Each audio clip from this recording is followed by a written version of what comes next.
Alors, on continue tout ça.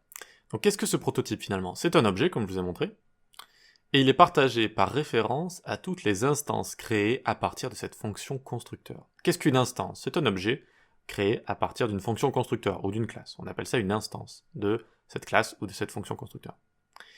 Et cette instance va avoir accès à quoi? À ce prototype comme ça de la fonction. D'accord? Donc chaque instance va donc se voir attribuer une propriété spéciale prototype. Donc chaque objet qui va être créé sous le capot va avoir une propriété spéciale qui sera une référence directe à la propriété prototype de la fonction constructeur qui a servi à le construire. Alors j'ai mis ici propriété et on va plutôt mettre à l'objet. Je vais vous expliquer pourquoi après. À l'objet prototype de la fonction constructeur qui a servi à le construire. Comment on pourrait voir ce genre de choses? Eh bien, si je log au-dessus, alors je vais déjà loguer K, on va, bref, c'est déjà logué au-dessus, donc on va pouvoir le regarder juste ici. Donc là, j'ai logué car, j'ai logué la fonction. Ah non, c'est Audi que je voulais, voilà. Donc Audi est l'instance de la fonction car, c'est ça que je voulais faire. Audi est l'instance et l'objet créé à partir de la fonction constructeur car. Donc on va la loguer ici. Audi. J'ai bien ici mon objet, je l'ouvre. J'ai bien ici mes différentes propriétés et qu'est-ce que c'est que ça, dis donc? Qu'est-ce que c'est que ça? Une propriété spéciale. Dès que vous voyez des crochets comme ça, c'est une propriété spéciale, voilà, qui a un comportement spécial en JavaScript. Donc je l'ouvre ici et je vois que j'ai constructor f car. Tiens, ce serait pas la même chose que ceci? Ce serait pas cet objet-là, vous voyez là, avec ma souris? Prototype en fait pointe vers cet objet. Et là en fait j'ai strictement le même objet ici.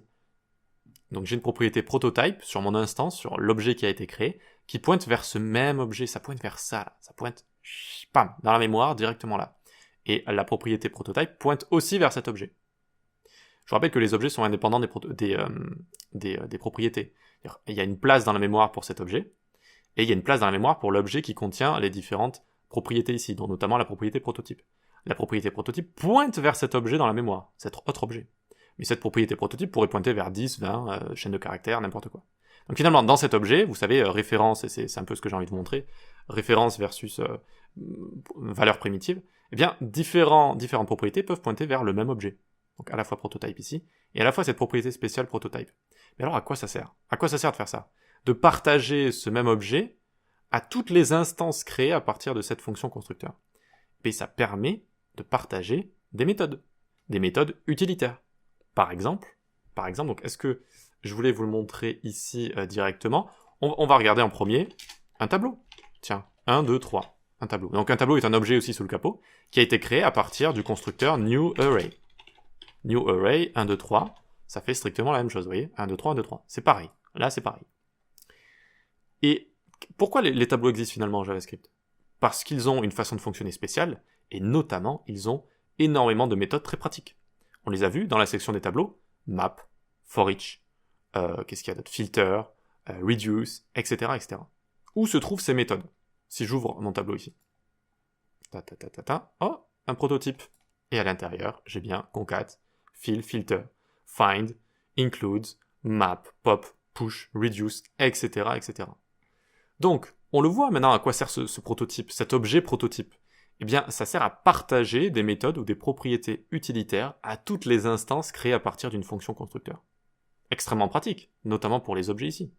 Mais nous-mêmes, nous pourrions rajouter finalement au prototype car, par exemple, ici, donc au prototype de notre fonction car juste là, on peut lui rajouter tout ce qu'on veut, et c'est ce qu'on va faire maintenant. Par exemple, car.prototype, donc cette propriété qui pointe vers l'objet, .condition, donc je rajoute une propriété à cet objet, est égal new, donc c'est sa condition, elle est new, c'est une nouvelle voiture, on va dire que c'est une voiture neuve. Ok, ensuite, qu'est-ce que je pourrais faire d'autre? Eh bien, car.prototype.honk pour klaxonner. Eh bien, ça va être égal à une fonction utilitaire qui va klaxonner. Log honk, comme ceci. Super. Ok, maintenant, ici, si j'ouvre ceci, j'ouvre mon prototype, hop, je vois que dans car, j'ai bien tout ça. Alors, je l'ai rajouté après, mais j'espère que ça ne vous dérange pas trop. En fait, du coup, ça pointe vers le même objet. Donc, si je change cet objet après avoir créé ma voiture ou avant, c'est pareil, vu que de toute façon, ça pointe vers le même objet. C'est pour ça qu'ici, directement quand j'ouvre car, je peux le voir dans le prototype. La condition, elle est neuve, c'est ce que j'ai rajouté là. Et on a la fonction honk juste là. Donc je peux faire, finalement, elle est où notre Audi? Elle est là. Audi.honk directement. Et ça va faire honk ici, ça fonctionne. Donc qu'est-ce qui se passe? Là, c'est assez intéressant. C'est assez intéressant. Quand j'utilise cette fonction, on dirait que je l'utilise directement depuis l'objet, comme une méthode directe. Pourtant, elle ne se situe pas là directement. Honk, là, je ne le vois pas. Je vois brand, doors et price. Je ne vois pas honk. Et en fait, le moteur JS va d'abord chercher dans votre objet. Et s'il ne trouve pas, il va remonter la chaîne de prototypes. Donc il ouvre ça, les prototypes, hop, il voit condition, honk, tiens, c'est ici. Donc je peux honk. Je peux utiliser cette méthode-là. Voilà. Donc attention, si vous aviez par exemple une méthode qui s'appelle déjà honk ici, dans l'objet de base, eh bien ça exécuterait cette fonction-là, et non plus la méthode du prototype. Ok, très bien, donc ça c'est très bien. On peut continuer. Alors, est-ce qu'il y en a encore beaucoup? Un petit peu.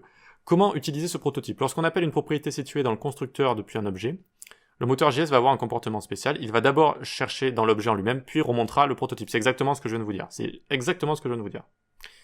Ok, donc on va pouvoir passer à ceci. On va le lire ensemble. Juste avant, j'ai envie d'enlever un petit peu toutes les consoles log et les appels de fonctions, sinon ça pollue un petit peu la console, il y a trop de choses à force. Voilà, on va enlever tout ça. Super.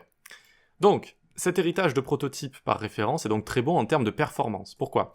Parce qu'on va avoir un seul objet qui va contenir toutes les méthodes utilitaires, par exemple les méthodes de tableau, et ça va être partagé via la propriété prototype qui est créée sur chaque instance, sur chaque objet, créé à partir des fonctions constructeurs ou des classes. Donc tout va pointer vers le même objet, au lieu de recréer à chaque fois dans chaque objet toutes les méthodes. Vous comprenez? Cela évite de recréer toutes les propriétés du prototype originel dans chaque nouvelle instance, dans chaque nouveau tableau, nouvel objet, pardon. Une simple propriété spéciale prototype est créée dans chaque nouvel objet, c'est ce que je vous avais montré, et elle référence l'objet originel de la fonction constructeur. Ça pointe tout le temps vers le même objet dans la mémoire. Super. Ce qui est génial également, c'est que le this de chaque fonction définie dans le prototype d'une fonction constructeur est égal à l'objet qui appelle les dites fonctions. Qu'est-ce que ça veut dire? Vous allez voir, c'est très simple. Souvenez-vous qu'un objet qui appelle une méthode devient la valeur de son this, dans le cas d'une fonction classique. Ok? Donc on va voir ça facilement ici, const objet est égal, je vais avoir une fonction juste ici, alors on va l'appeler func, ou foo, une fonction classique. Si je log this, ça va être égal à quoi this? On l'avait vu ça. On l'a déjà vu. Ça va être égal à l'objet qui appelle la fonction classique. D'accord? Donc on le voit juste là. Donc on a juste à l'appeler comme ça d'ailleurs. Hop, hop. D'accord? C'est égal à l'objet qui appelle la fonction classique. Donc, quand j'ai un tableau const ar égale 1, 2, 3, comme ceci, et que je fais ar.forEach, et que je fais pour chaque num, je log le num, 1, 2, 3, super. Pourquoi forEach fonctionne ici avec mon tableau qui est un objet sous le capot? Parce que c'est l'objet qui appelle la méthode forEach. Donc forEach à l'intérieur, elle peut utiliser this, et donc finalement, je vais pouvoir utiliser cette méthode utilitaire avec n'importe quel objet. Bon, en l'occurrence ici, n'importe quel tableau. Voilà. Parce qu'à chaque fois que this va être utilisé dans forEach, eh bien this va être égal à l'objet qui appelle cette fonction classique. Voilà. Et donc, je peux utiliser filter, je peux utiliser map, je peux utiliser reduce tout le temps avec tous les tableaux que je veux. Voilà. Donc ça aussi, c'est assez pratique. Et on peut, nous aussi, on peut le mettre à l'œuvre en fait. Nous aussi, on peut rajouter des fonctions comme ça à un prototype. Et on peut loguer this. Donc par exemple ici, si je log this, et on va re-honker comme ça. Qu'est-ce qu'on a? On a un honk juste là. Et ensuite this. This, qu'est-ce que c'est? C'est l'objet que j'ai créé. C'est l'objet Audi. Et c'est pour ça que ça me log ici Audi. Comme ceci. Donc nous aussi, on peut se servir de ce mécanisme qui est très pratique, qui permet en fait de construire des méthodes utilitaires utilisables avec tous les objets créés par cette fonction constructeur. Ce qui est quand même génial. Voilà pour ça. Donc c'est un gros morceau, peut-être regardez plusieurs fois ces vidéos pour bien comprendre tout ça, mais on va aussi pratiquer, vous allez voir, et on n'en a pas fini, il reste encore quelques leçons également.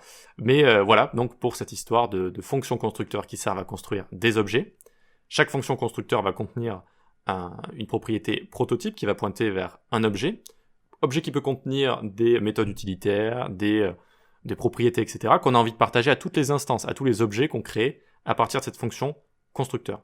Comment on fait pour le partager? Chaque instance, chaque objet créé va contenir une propriété spéciale prototype qui va être regardée par le moteur JS une fois que le moteur JS a fini de regarder les propriétés de base d'un objet. Hop, ça remonte comme ça dans ce prototype.